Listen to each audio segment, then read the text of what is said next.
ನಮಸ್ತೆ, ಅನು ಕುಕಿಂಗ್ ಚಾನಲ್ಗೆ ಸ್ವಾಗತ. ನಾನು ಅನಿತಾ. ಇವತ್ತಿನ ರೆಸಿಪಿ ಬಂದು ಎಗ್ ಪಾಲಕ್ ಕರಿ.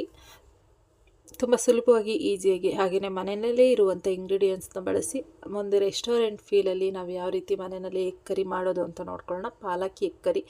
ಅದಕ್ಕೂ ಮುಂಚೆ ನೀವೇನು ನನ್ನ ಚಾನಲ್ಗೆ ಸಬ್ಸ್ಕ್ರೈಬ್ ಆಗಿಲ್ಲ ಅಂತಲೇ ಪ್ಲೀಸ್ ಸಬ್ಸ್ಕ್ರೈಬ್ ಮಾಡ್ಕೊಳ್ಳಿ. ಪಕ್ಕದಲ್ಲಿರುವಂಥ ಬೆಲ್ ಬಟನನ್ನು ಕ್ಲಿಕ್ ಮಾಡಿ. ಹಾಗೆಯೇ ಈ ಒಂದು ರೆಸಿಪಿ ಇಡ್ಲಿ, ದೋಸೆ, ಪೂರಿ, ಚಪಾತಿ ಅಷ್ಟೇ ಅಲ್ಲ, ಮುದ್ದೆ, ಅನ್ನ ಯಾವುದಕ್ಕಾದ್ರೂ ಒಂದು ಸೂಪರ್ ಕಾಂಬಿನೇಷನ್ ಅಂತಲೇ ಹೇಳ್ಬೋದು. ಮಾಡೋದು ಹೇಗೆ ಅಂತ ನೋಡೋಣ. ಮೊದಲಿಗೆ ನಾನಿಲ್ಲಿ ಒಂದು ಅರ್ಧ ಕಟ್ಟು ಪಾಲಕ್ ಸೊಪ್ಪನ್ನು ಕ್ಲೀನ್ ಮಾಡಿ ತೊಳ್ಕೊಂಡು ತಗೊಂಡಿದ್ದೀನಿ. ಅದನ್ನು ಹೀಗೇ ಒಂದು ಮಿಕ್ಸಿ ಜಾರ್ಗೆ ಹಾಕ್ಕೊಂಡು ಅದನ್ನು ಗ್ರೈಂಡ್ ಮಾಡ್ಕೊಳ್ಳೋಣ.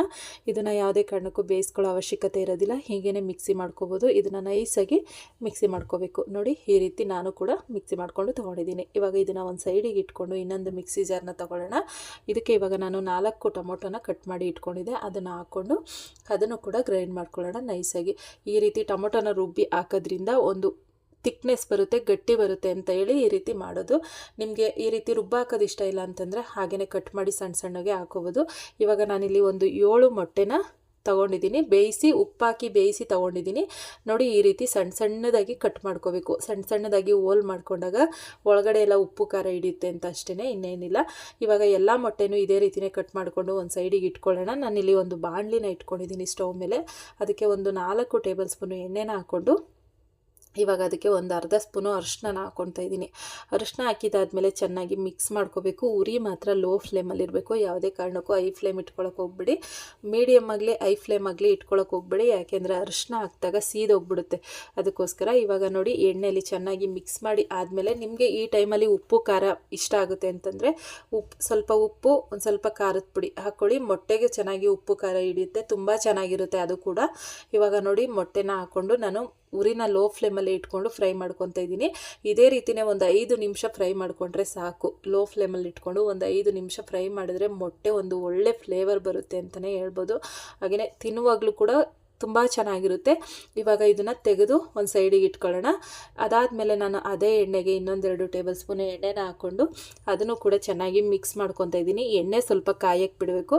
ಎಣ್ಣೆ ಸ್ವಲ್ಪ ಕಾದ್ಮೇಲೆ ನಾನಿಲ್ಲಿ ಒಂದು 4 ಒಣಮೆಣ್ಸಿನ್ಕಾಯಿ, ಹಾಗೆಯೇ 1 ಏಲಕ್ಕಿ, ಒಂದು 4 ಲವಂಗ, ಹಾಗೆಯೇ ಒಂದು ಅರ್ಧ ಸ್ಪೂನು ಕಾಳುಮೆಣಸು ಇಷ್ಟ ಆಗಲ್ಲ ಅಂತಂದರೆ, ಬಾಯಿಗೆ ಸಿಗುತ್ತೆ ಅಂದರೆ ಸ್ಕಿಪ್ ಮಾಡಿ. ಮಕ್ಕಳಿರೋರು ನಾನಿಲ್ಲಿ ಹಾಕ್ಕೊಳ್ತಾ ಇದ್ದೀನಿ, ಚೆನ್ನಾಗಿರುತ್ತೆ ಅಂತೇಳಿ. ಹಾಗೆಯೇ 1 ಸ್ಪೂನು ಜೀರಿಗೆ, ಇದಿಷ್ಟನ್ನು ಹಾಕ್ಕೊಂಡು ಚೆನ್ನಾಗಿ ಫ್ರೈ ಮಾಡ್ಕೊಂಡಿದ್ದೀನಿ. ಅದಾದಮೇಲೆ ಒಂದು 2 ಈರುಳ್ಳಿನ ಕಟ್ ಮಾಡಿ ಇಟ್ಕೊಂಡಿದ್ದೆ ಸಣ್ಣದಾಗಿ, ಅದನ್ನು ಕೂಡ ಹಾಕ್ಕೊಂಡಿದ್ದೀನಿ. ಅದಾದಮೇಲೆ 1 ಸ್ಪೂನು ಶುಂಠಿ ಬೆಳ್ಳುಳ್ಳಿ ಪೇಸ್ಟು, ಇದಿಷ್ಟನ್ನು ಹಾಕ್ಕೊಂಡು ಚೆನ್ನಾಗಿ ಫ್ರೈ ಮಾಡ್ಕೊಳ್ಳೋಣ.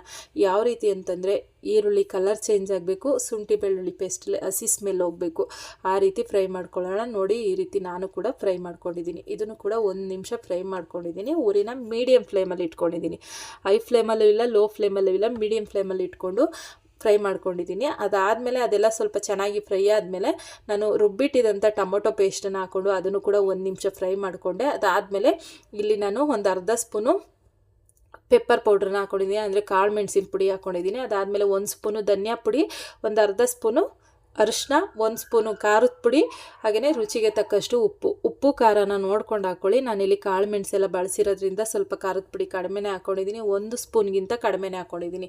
ಅದಾದಮೇಲೆ ಚೆನ್ನಾಗಿ ಮಿಕ್ಸ್ ಮಾಡ್ಕೋಬೇಕು. ಮಿಕ್ಸ್ ಮಾಡಿದಾದಮೇಲೆ ಒಂದು ಅರ್ಧ ಗ್ಲಾಸಷ್ಟು ನೀರನ್ನ ಹಾಕ್ಕೊಂಡು ಇವಾಗ ಚೆನ್ನಾಗಿ ಬೇಯಿಸ್ಕೋಬೇಕು.